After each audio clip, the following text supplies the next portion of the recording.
Okay.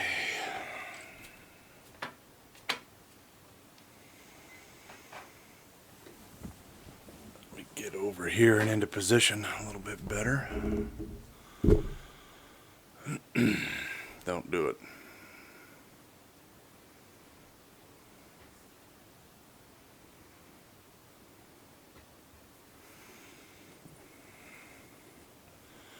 Little pin on the mic stand clicks and pisses me off time to time. And that's how we're starting Weekend Extra Edition episode 8, as it was episode 7 last week and not 8 like I worried it was. I'm a little bit at a loss of what to talk about now. That's not some stupid pun for the sake of the title. The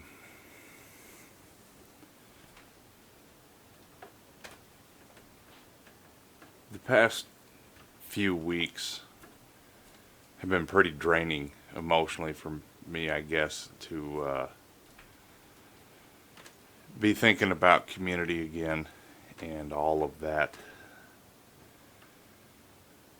life and all that it entailed.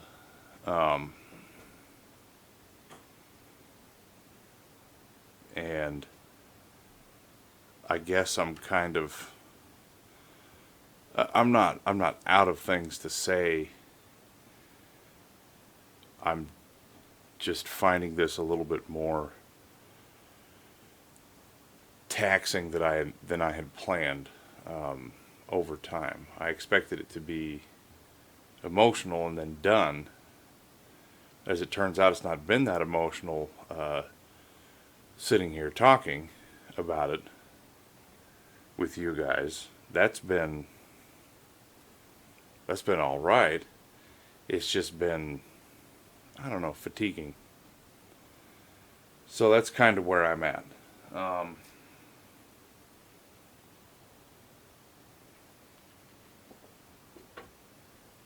I don't remember what in the hell I said I was going to do this week, but I'm not going to do it. I'm just going to talk about, I did start the timer here. I'm going to talk about loss and the experience of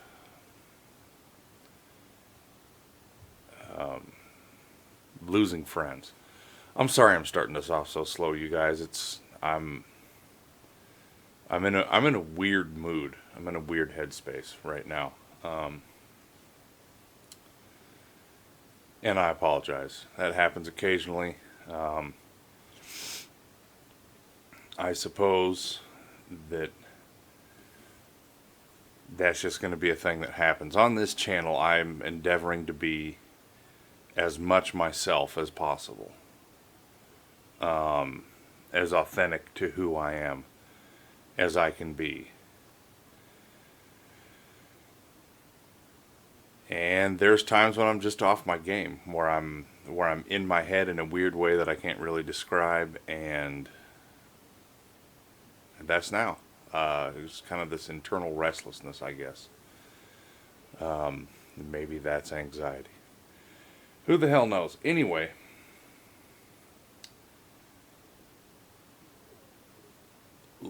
loss in community was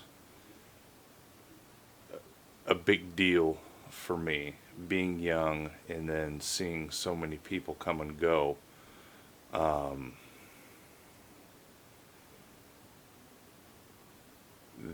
That kind of defined how I approached friendships, and even how I approach friendships now.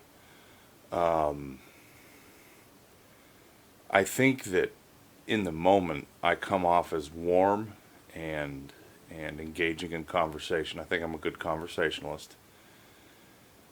But for me, there's not a lot of lasting attachment, and this even extends to my family. It's a struggle for me contact people that aren't in my immediate present. And I don't know, well, I guess I know why that is. I don't know why it's so difficult for me to change. There's been a lot of people that when I tell them the story of where I was, they ask me if people were allowed to come or to go, and the short answer is yes. They welcomed visitors. There were a lot of visitors over the years. And some of them visited with the intention of it being a possibility for them, so they were canvassing the community because they were interested in the religion or the philosophy, and or the lifestyle. Some visitors returned periodically over the years. There was a few people that came back several times, and people left. Most of the time, people leaving, and I'm hard put to think of anything that was ever a pleasant time when somebody left. Most of the time when people left, it was under pretty harsh circumstances. It was a bitter thing. There was a lot of fighting, a lot of meetings criticizing this person, a lot of negative public attention, a lot of accusations flying around. It was no different for me. And there was always that very unpleasant time just before a person left, when it was just character assassination and putting that person in a place where they could easily be vilified. For some, that was pretty intense. For others, it was less so. But it was never a real great experience when people left. Some people, when they left, they simply left. They were gone. And there wasn't any kind of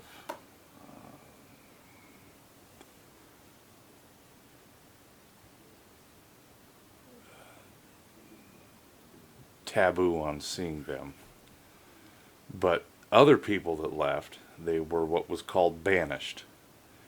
And for someone to be banished basically meant that they were seen as an enemy of community, and they were treated like a dead person, to the point that the ritual to cleanse yourself from dealing with a dead body of a human was, at least for a while, identical to that as coming into contact with a banished person. So that involved like ritual washing, and there was some fasting, and you were separated from people. It was kind of like days, but it wasn't. There wasn't the stigma of days with that. God, I hope that mic is on. Okay, it is.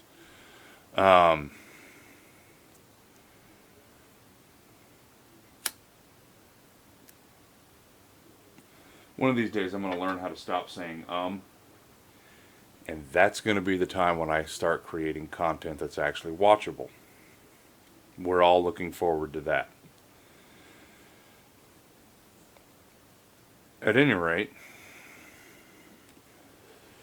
banishment was I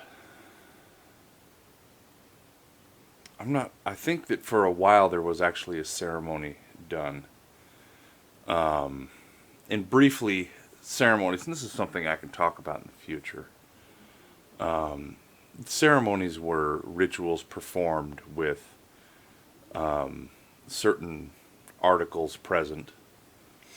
This will actually come into play later on in this episode, actually, I guess. To a degree. You would gather things that were given the definition by God, like I talked about in the bit I did on righteousness. You would gather elements that had that certain feeling, and then those were used as pieces in the ritual. So there was a ceremony for a lot of things. for coming of ages and weddings and healing from traumas and births and all kinds of stuff. So there was a lot of ceremonies, and honestly, the social element of the ceremonies was really, I think, a pretty positive thing. And there were some elements of ceremonies when you were dealing with a person's trauma, trying to help them from something that happened in their past, that were actually healing. At this point in my life, in contrast to the past, that seems like a social or psychological function to me. I don't believe that the religion was actually accomplishing anything, since magic is not a thing. And that's essentially what it was.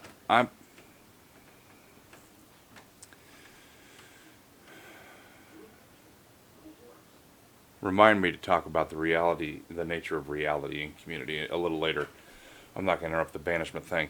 A lot of people that I knew and loved were banished. There was a man there who had an accident, broke his neck, and was quadriplegic. He could wheel himself about in a wheelchair, but his fine motor skills were very, very poor with his hands. He could do this, but to do this was impossible for him by and large, and he lost all control of his legs.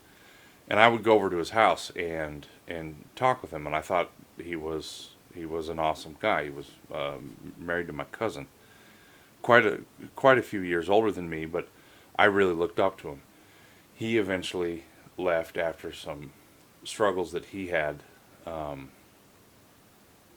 which ended in divorce and all that. He was banished.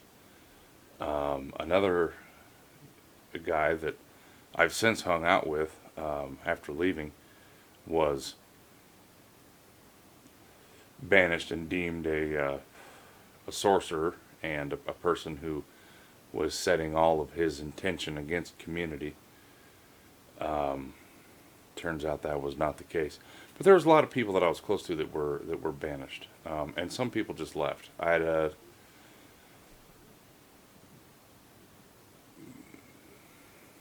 probably one of my best friends, someone that I actually reach out to from time to time, and I do mean time to time. There's a lot of times between.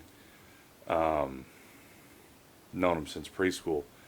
He left when I was, when we were in our mid to late teens, and I saw him when I was 20. We went on a canoeing trip up on a river in northern Iowa. Had a great time, and then I don't know that I saw him again for 11 years.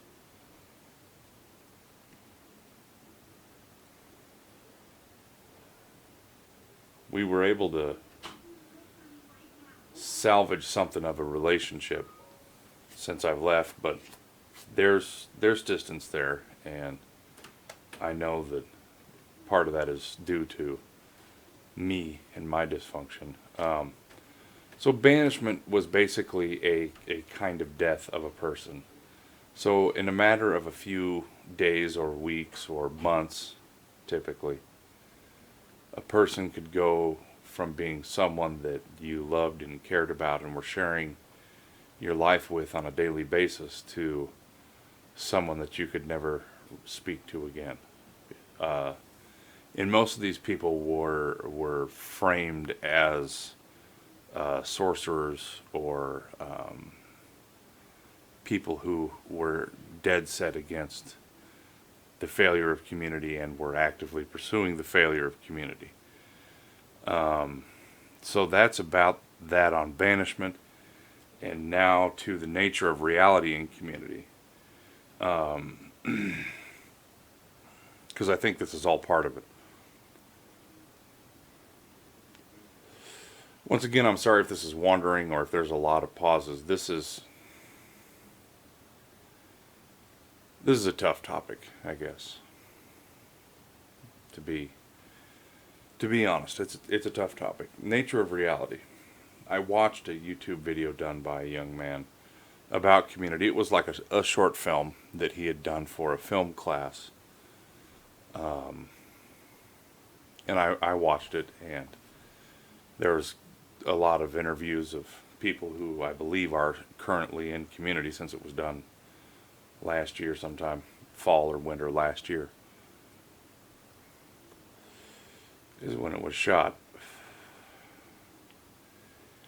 And seeing them talk was eerie, because there's a way of thinking that seems correct, and in the way that they're saying it, it's very convincing. But if you think about it, even for a little bit of time, it's taking the definition of a thing, it's deciding what you want the definition of that thing to be, and then insisting that that's reality, not just reality, but the only real reality that has been intact for thousands of years, because that's the way Christ wants it. And specifically, they were talking about the definition of a cult. And, we can't be a cult because we're not a cult. People say that when they're afraid, and it's kind of a dog whistle. Or a fucking, what's the word? Like a watchword, or something to instill fear in people. And then something was said about a cult. The definition of a cult only applies to a new religion. That it's a new religion. I looked up the definition of the word cult. I have many times. And the new religion part of a definition of a cult, I don't ever remember finding it. So I don't think that it's a central tenet of the definition of the word at all. But it's like, it can't be reality because we don't think that's reality, so it's not reality. And that detachment from reality it's weird. It's weird. It's been a long time since I've heard any of those people talk, and to hear that again was unsettling. I understand that perception defines our reality, and that's a very individual and subjective experience, but my God, a thing is a thing, and that's what it is. Accept it for what it is, and if it's good, maintain it. If it's bad, change it. But the definition of cult applies to everything I've been able to see. Boy, I've talked for a while, huh?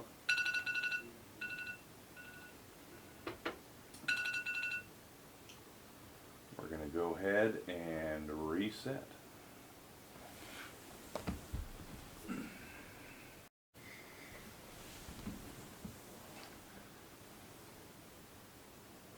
So that whole definition bit of defining something is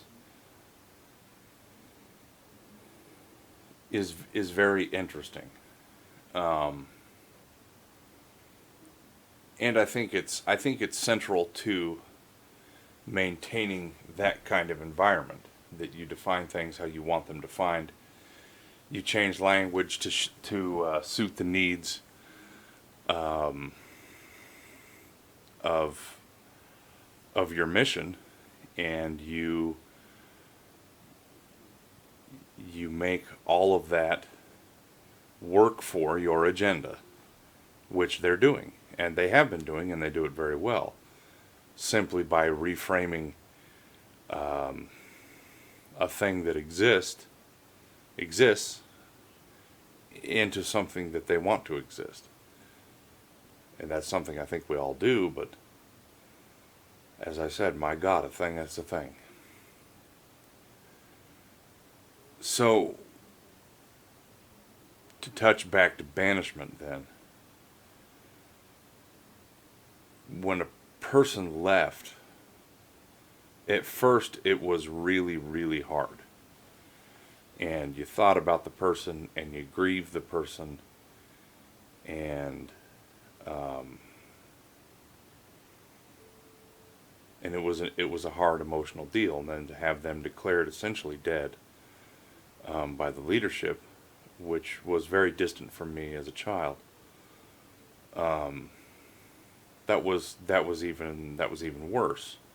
Then it wasn't dead in the sense that a person had passed and it's sad. It was dead in the sense that a person was against God and trying to destroy your lifestyle, and so was an enemy. So it was weird. The person was at the same time the person was dead and an active enemy against what was going on there. So a person who was a pretty dear friend then became an enemy that you couldn't come into contact with without having to go through the ceremony of getting clean again or purifying yourself spiritually, which was a pain in the ass, frankly. And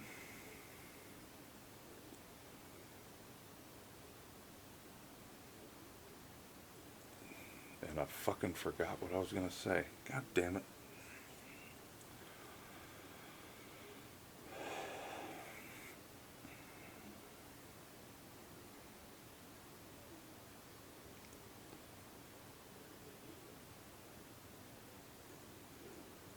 So what happened in my life, and in my perspective what happened to those around me, because it seemed evidenced to me when you interacted with the person, is the more time that went on, the easier and easier it became to just let the person go and just think of them as an enemy. And for me, the result of that is I can be friends and be close to a person that I have immediacy with. When I don't have that immediacy, that friendship is very, very ethereal and very, very hard for me to have any kind of attachment to.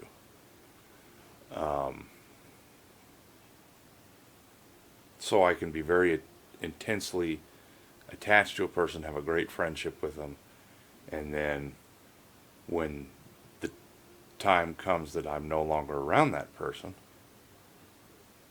I don't even think about them. I put them out of my mind completely. And what that means is I've got friends and family that I never talk to because they're not around me all the time.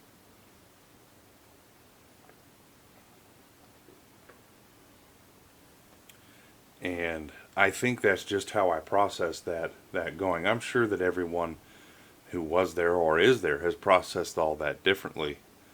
But that's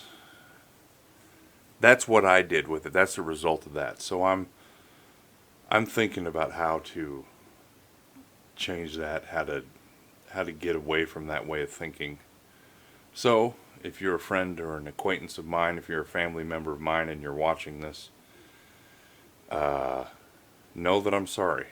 Know that that's something that I struggle with. That's something that I want to do different. And on one hand, I'm a little intimidated by changing that. I don't know how. I don't even know how to think about something I'm not thinking about. But that's that deal.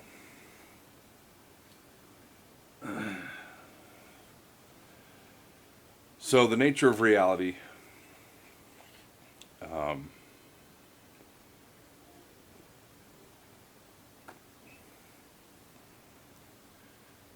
was just simply something that was decided. And that was something that was always changing. I don't know, for someone who's not familiar at all with the religion, the past few episodes where I was dealing with the foundations of community and speaking about the law and so on, I don't know if that gives you a sense of just how complex the religion was, or if you still think it was pretty straightforward. The religion and how it is carried out was tremendously complex, always changing, even though the nature of that change wasn't acknowledged. It was simply refining a knowledge of, or it was the way it's always been. That was brought up a lot in sermons and classes and so on. Oh, this is the way it's always been. I'm just saying it better now, even though it was something that was more or less completely new, or a completely different take, or something that had never been said. And it was just like, if I think that I said it before, then I said it before. Reality is what we're deciding now. That constant state of change and expressing the religious tenets that were concrete, they had to be observed. These religious tenets or laws or the revelations from God, or the light from God, or whatever, they had to be observed, but they were in a constant state of change. And it was like they were malleable when they needed to be malleable, when leadership wanted them to be malleable. And by leadership, in this case, I do mean my uncle.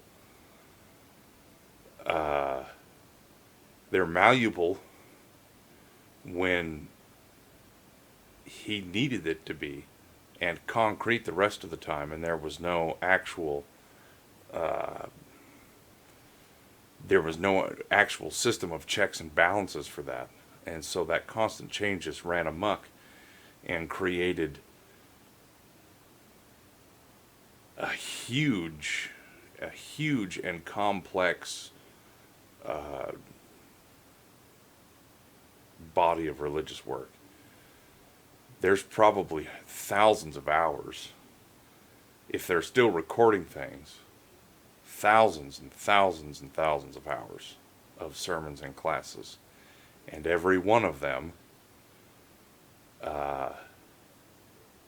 essentially teaches a different version of the same thing.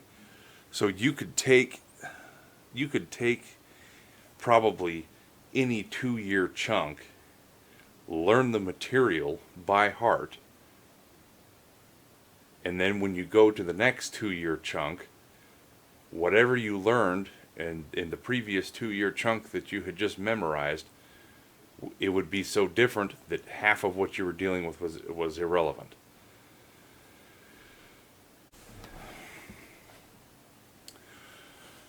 Well, I'm sorry about that. I went from a full battery a few minutes ago to an empty battery, and fortunately got it before it ran too far amok, but we're back now, by golly. And here we are. Change the light on this just a little bit.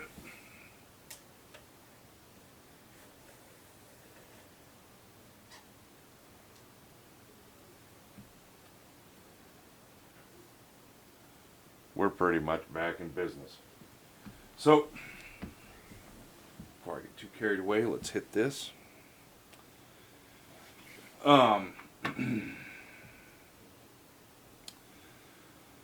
So, what I've talked about so far, whether you think it's basic, whether you think it's complex, whatever, it is not even scratching the surface of all the complexity that lies underneath all that I've talked about. The problem with complexity in this environment is that it's very easily manipulated. It's very easy to make small changes that have large effects. And the more time went on, the more complex it became, and the less like any kind of objective reality it became.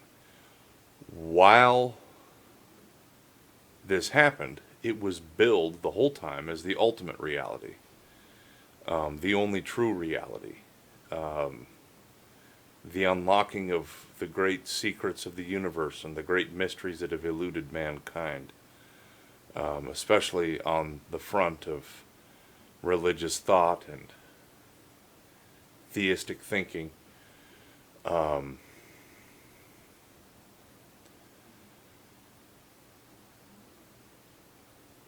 So one of the things that was very complex, very intricate, very detailed, and yet required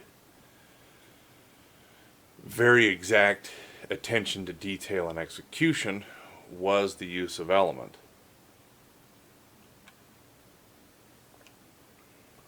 Or the ultimate practice of righteousness. I'm not going to go into the nitty-gritties of all how that was done, because I don't really feel like that's mine to talk about so much, because I'm here to talk about experiences and how they functioned and the effect that that had on my life. I'm not here to get into that level of examination of the religion. For one thing, it's very hard for me to remember anything, let alone things that are that detailed and I would just fuck it up and tell you wrong.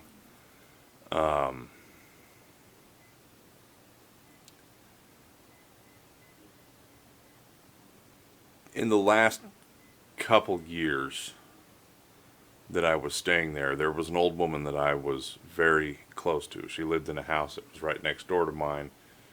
She was of an age that it was difficult for her to put big chunks of wood in her stove to have heat overnight. Very difficult for her to wake up and be able to do that at night. So I would wake up in the night and go over and stoke her fire, so that she could stay warm. This old woman is someone that I was fairly close to for pretty much my whole experience there.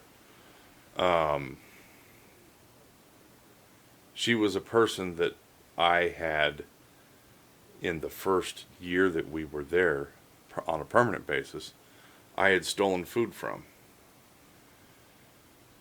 And we had the experience of resolving that.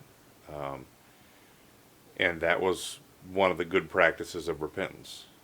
I think one of the good things that came from that practice was I resolved things with this woman, and I think I ended up carrying her water and doing a whole shitload of chores for like a month or two or something over the summer. It was a good experience. And so she watched me grow from a child into a young man, into a man, into a married man. But towards the end of my stay there, she became very sick. And so I was taking care of her and watching over her, helping her do what she needed to get done. Taking her to the hospital and being with her there and watching her through that period of convalescence.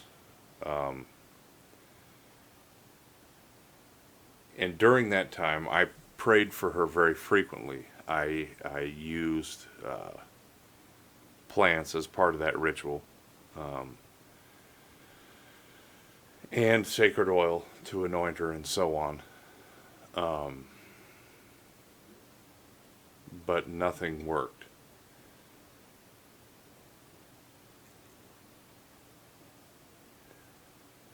I became very intensely fascinated and focused on the topic, I guess, of miraculous healing. And I read the scriptures. I sought God. I thought. I prayed. I even went to an Indian reservation and talked to,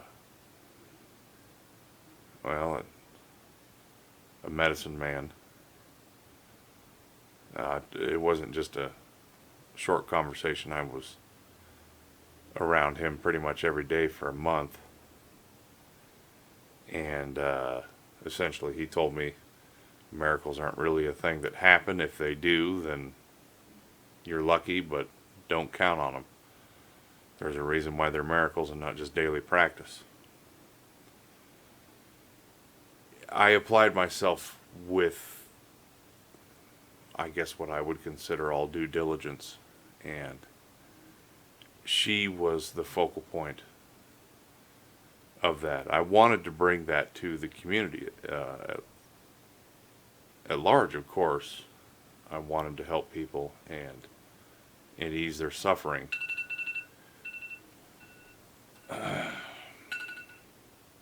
Good a time as any.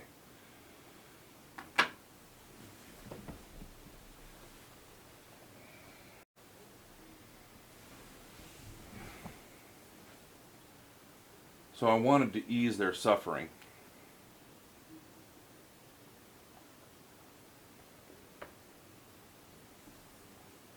And she was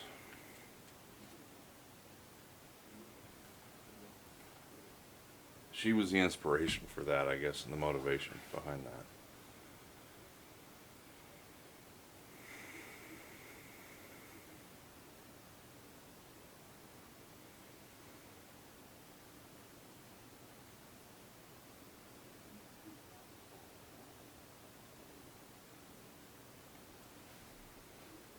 So I prayed a lot over, and I beat my head against every conceivable wall trying to figure out what the fuck to do for her. Had the hubris to believe that I could make a difference by speaking words to myself.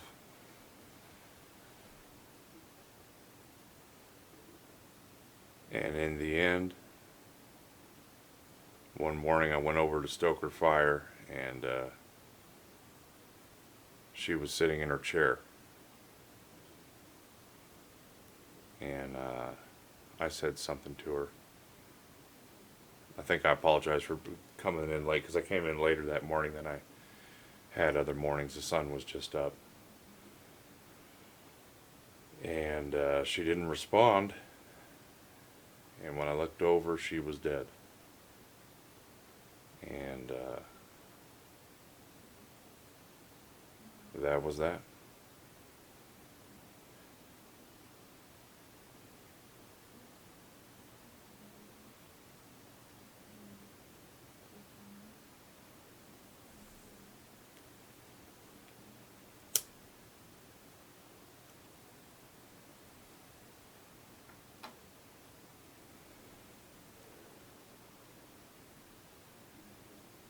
And the aftermath of that was that I was accused of killing her by dint of not using righteousness correctly, aka I was a sorcerer.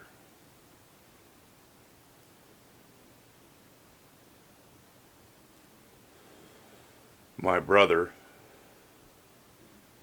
who is probably fucking one of the sweetest guys I know. And I don't mean that in a condescending way. I mean that he's genuinely a good person.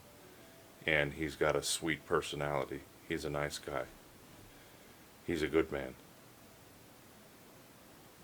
Was out and out compared to a sorcerer in one of the books that my uncle wrote by my uncle.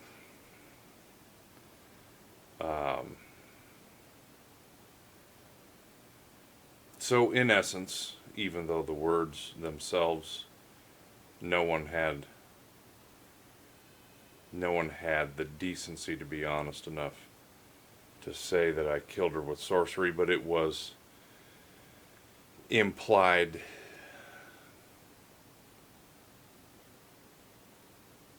impeccably.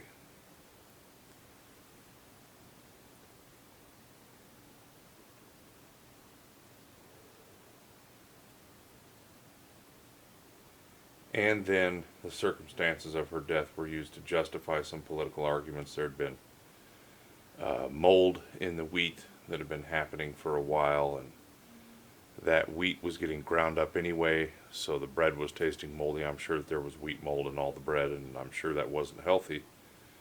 But all that led back to someone missing the spirit, or someone ignoring what my uncle said, or some bullshit of equal value. And so one of the first things I remember being said about her death, and this was the day of her death, a few hours after she'd been discovered. I think the coroner had just left.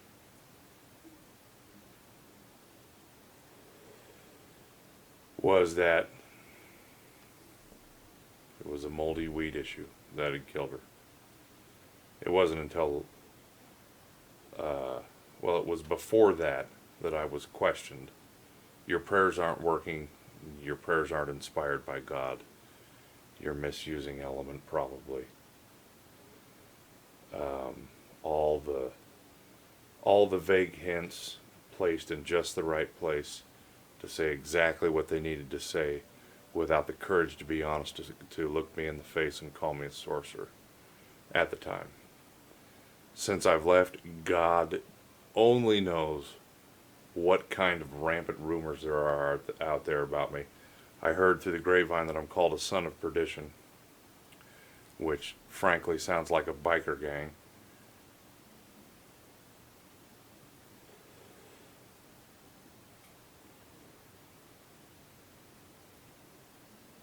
But that was a loss. And that was, I don't know if that was the final nail in the coffin, but it was right up there. I just realized that there was no amount of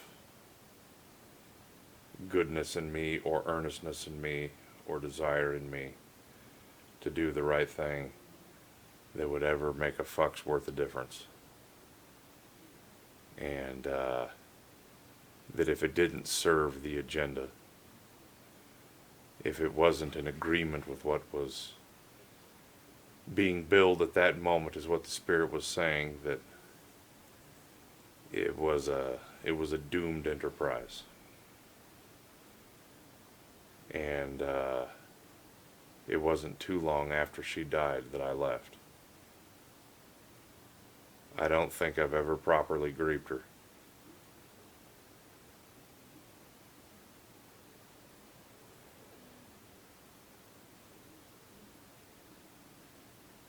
I don't know if I ever will, honestly. And I think it's back to that whole business of putting someone out of your mind for which you don't have any immediacy. There's some grief in there somewhere, but I don't even know where the hell I would start with all that. But anyway, I'm sorry this has been such a grim and fractured episode, you guys. I knew I was going to talk about it, but how the fuck do you prepare for it? Anyway, that was some of the loss that I experienced. A lot of people that I loved. I have contact with some of them. Others I don't. Just because the circumstances of our lives are such that there's no relevancy there. And I don't think it would serve any purpose. I really don't have any interest. And I don't think they do either.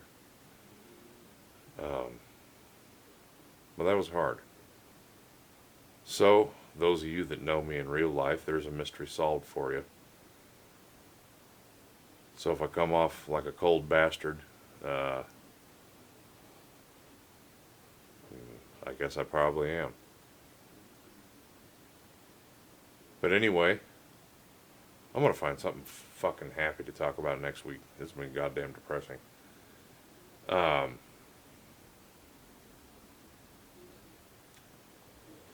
Ask me questions, you guys.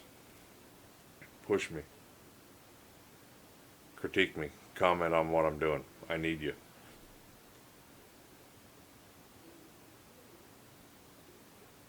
I guess that about does it.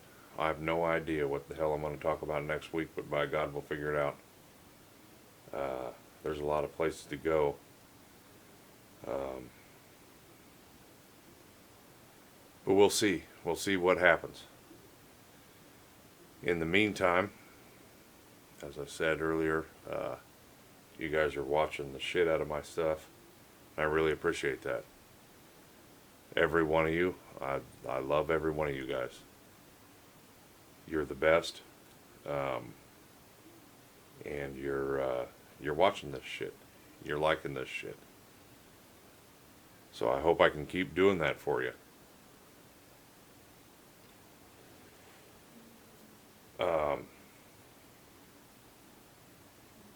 If you want, if you would do me the honor, if you're not already subscribed, go ahead and do that. Hit the subscribe button. Hit the little damn bell. That'll give you notifications whenever I upload something. Like, comment, share it. Whatever you do, however you interact with this, even if you're just one of those people that don't really do anything with the whole like, subscribe, or comment thing, you just dip in and watch a little bit, I still appreciate you. It's meaningful to me to share my experience and interact with people. So, I really don't want to leave this on a downer note. Had a good day.